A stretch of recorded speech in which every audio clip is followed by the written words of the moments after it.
Chris Sewall here, baseball card collector, investor, dealer in that order. Welcome everyone. High rollers time, and I teased this last week, but while I was at the National one day after the show, is at one of the hotel lobbies with some friends, Jeremy Donson and Jeremy Lee of Sports Card Live and James of Elite Hunters, and we were just sitting around a table. Somebody walked through the lobby. Jeremy Lee called him over and whispered to me as he was coming over, "This guy has the best Michael Jordan collection on the planet." And I didn't know if that was like hyperbole or not when he said it, but we took a look at some of his cards, and I don't know if it is, but it's definitely got to be up there as one of the very, very nicest Michael Jordan collections on the planet, and I would guess that it's in contention for number one. So I asked the gentleman if I could take a few pictures of his cards and make a high rollers video out of it, which he of course said yes. And so yeah, appreciate that. And I'm going to show off about 20 to 25 of them here. We're going to go over pop counts and estimated, in most cases, the estimated values of them at present day. The collection is owned by Northeast Sports Cards. He said he's been collecting Jordan cards for about 30 years now. Has over 5,800 different graded Michael Jordan cards.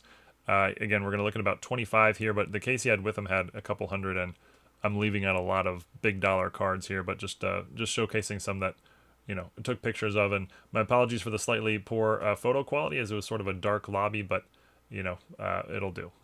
All right, we'll start off with this one, and they're not in any particular order, just sort of in the order that I took pictures of them. A lot of rare 90s inserts. This is a 1996 Fleer Thrill Seekers PSA Gem Mint 10.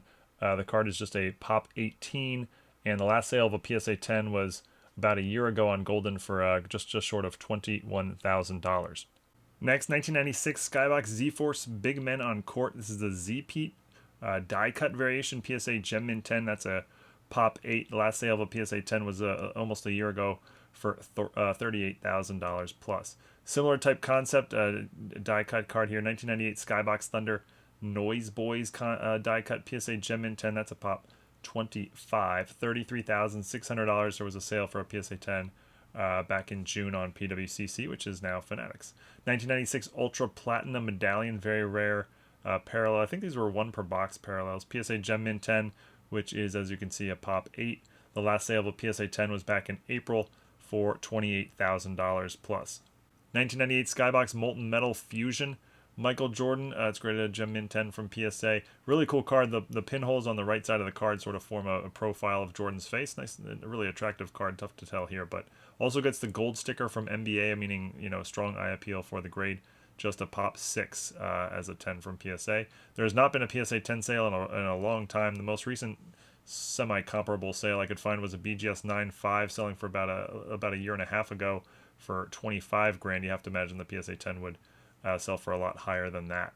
1997 Hoops High Voltage 500. This card is serial numbered out of 500, but it's a PSA Gem Mint 10, which is just a Pop 4. And similar, there's not been a PSA 10 sale of this card in a long, long time. Most recent, notable sale was a BGS 9.5, which sold again about a year and a half ago for $34,000. So again, the PSA 10 would outsell this one significantly. Here's a big money card, 1997 Skybox. Well, not that they haven't all been big money cards, but an even bigger money card. 1997 Skybox Premium Star Rubies Michael Jordan PSA Mint 9. Very, very popular parallel set from the 1990s. It's just a Pop 2 with only one higher copy in a Gem Mint 10 holder. These are numbered out of 50. And basically impossible to come by these days.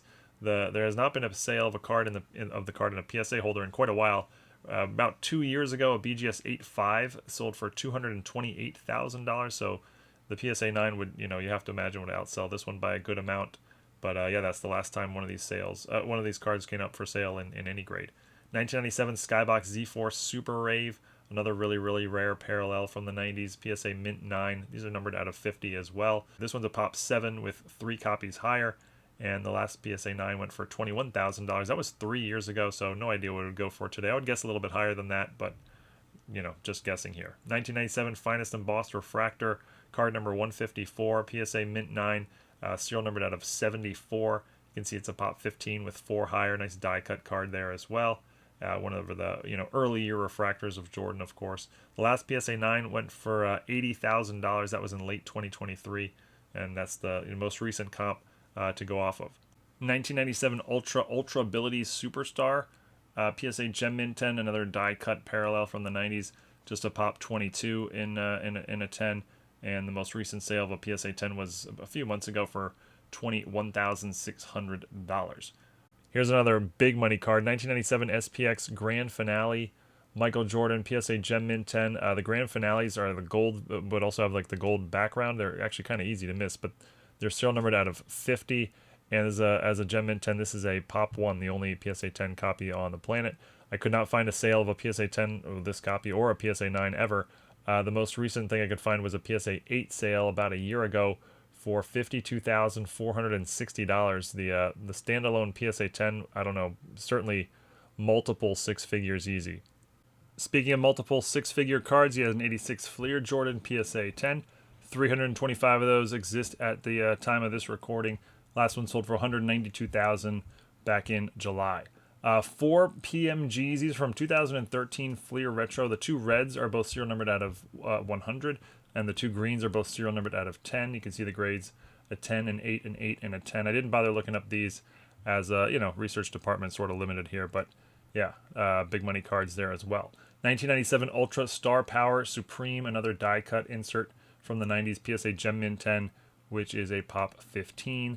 The last PSA 10 sold for $18,000. That was all the way back in 2021. So again, probably I would guess it would sell for quite a bit more today, although I guess I don't really know for sure. 1998 Hoops Slam Bams. I've never even heard of this insert. This one's a PSA Mint 9, and it's a Pop 4 with none higher. No 10s exist, so this is as good as you can get on this card, at least in a PSA holder. Serial numbered out of 100, and the last PSA 9 sold about a year ago for $63,000. 2002 Finest Gold Refractor PSA Gem Mint 10. The gold refractors that year at a Finest were serial numbered out of 25.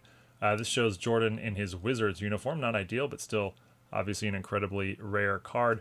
The last sale of a copy of this card was all the way back in 2018. That would not be a relevant comp for today, so no idea what this would sell for, but it's a lot. 1998 Fleer Classic 61 Michael Jordan PSA Mint 9. This card is serial numbered out of 61, and it's a Pop 15. No copies higher. There has never been a copy of this card graded a PSA Gem Mint 10. The last PSA 9 of this went for $21,000 back in October of last year. From the same set, again, 98 Fleer Classic 91, but a different card, card number 142. This one's also serial numbered out of 61, and this one is a PSA Gem Mint 10, which is a Pop 2. There's never been a sale of a PSA 10, at least that I could find. The most recent sale in any grade was a PSA 8 earlier this year for $13K. So your guess is as good as mine what the PSA 10 would sell for, but a lot more than $13K, that's for sure. Maybe my favorite insert title of all time, 1998 Skybox EX Century Dunkin' Go Nuts. I got the Jordan there and a PSA 10, which is a Pop 63. These are attractive cards that sort of see through. Not as expensive as some of the others, but the last one sold for about $7,400 a couple of months ago. 1996 Flair Showcase Hot Shots, tough die cut insert PSA Gem Mint 10, which is a Pop 19. The last PSA 10 sold for $23,000 plus back in February. Some autographs. Here's a dual auto from 2009 Exquisite number piece autos featuring LeBron James and Kobe Bryant. This one's a PSA X Mint 6. It's serial numbered out of 10, and it's just a Pop 1 with none higher. Sort of interesting as it's the only copy ever graded by PSA. Nice three-color patches on both the 2 and the 3, so both LeBron and Jordan featuring two-color patches. The only sale I could find was a BGS 8, which sold for $50,000 a little over a year ago. I would guess the PSA 6 would be about the same as this because, PSA more desirable than Beckett. It is 2 grades lower, but it also has much nicer patches. More autographs. 2005 UD Exquisite Collection autograph patches. Nice looking card there. PSA X Mint 6, which is a Pop 2 with 4 higher. The card is serial numbered out of 100, but you can see a really nice 3-color patch. The last sale of a copy of this card was a BGS 7 with a 9 for the auto. Sold for $13,000. Yeah, the PSA 6 probably somewhat comparable to this. A quad auto from 2004 SP Authentic quadruple signatures. Michael Jordan, Kobe Bryant, LeBron James, and Kevin Garnett. PSA Gem Mint 10, which is a Pop 1. The card's serial numbered out of 10. Now a PSA Authentic with a DNA 10 for the auto. Sold 2.5 years ago for $91,000. I mean, you would have to assume the PSA 10 would sell for a whole lot more than this. And cool quadruple auto card there, obviously. Dual auto, 2008 Upper Deck MVP, Kobe Bryant and Michael Jordan, PSA Gem Mint 10. This is a Pop 1. A BGS 9 sold about a year ago for $19,000. You can guess what the PSA 10 Pop 1 would sell for. I don't know. Again, a lot more than 19,000 for sure. Couple more dual autos, which I didn't research. Jordan and LeBron on both of these. The top one's a PSA 10 from Exquisite Collection Black Signature Dual, and the bottom one's a Exquisite Collection Dual Auto of LeBron and Jordan, numbered out of 23. Another Jordan Auto, numbered out of 25, PSA 6. A triple auto, Kobe, Jordan, and Kevin Garnett. This one's a PSA Near Mint 8, serial numbered out of 25 from 2002, Upper Deck Ovation. 2009 Exquisite Collection Michael Jordan patch autograph, nice triple color patch, serial numbered out of 50. It's actually serial numbered 01 of 50, PSA 8, and somehow it's a pop 1 with none higher despite being serial numbered out of 50. The last copy of one of these was a BGS 8.5 that sold for just short of 30,000 a couple of months ago. So yeah, the PSA 8 probably sells for similar to this BGS 8.5 here. More patch autographs. 2007 Exquisite Collection exclusive autograph patch, Jordan PSA Mint 9 with a DNA 10 for the auto. Serial numbered out of 23. A really nice 3-color patch. It's a pop 1 with none higher. A BGS 9.5 sold earlier this year for 15,000. I would say the PSA 9 would outsell this one significantly, mainly because of the patch. The PSA 9 has a nice 3-color patch, while this one's just a plain white patch. Dual auto from 2012 SP Game Use scorecard. Dual signature of Tiger Woods and Michael Jordan. It's serial numbered out of 5. It's a PSA Gem Mint 10. That's just a pop 2. A PSA 9 with a DNA 8 for the auto sold last year for 11,400. So yeah, the PSA 10, you can take a guess as to what that would sell for. And we're going to finish on this one here. 2006 EX Essential Credentials Now, Michael Jordan. It's graded a BGS Gem Mint 9.5. Look in the lower right. This card is serial numbered out of just 4. And there has never been a known sale, at least that I could find, of a copy of this card in any grade. It's a pop 1 in the BGS holder. But yeah, no idea what this would go for. Your guess is as good as mine. But yeah, it's many Toyota Camrys, that's for sure. But that's it. This week's High Rollers featured 31 Michael Jordan cards. I think I said at the beginning 20 to 25. It was actually 31. So hope everyone enjoyed. And thank you again to Northeast Sports Cards for allowing me to showcase your very, very impressive collection, or at least a small part of it. This was just the tip of the iceberg. But I hope everyone enjoyed, and see you all again next time. Thanks, everyone.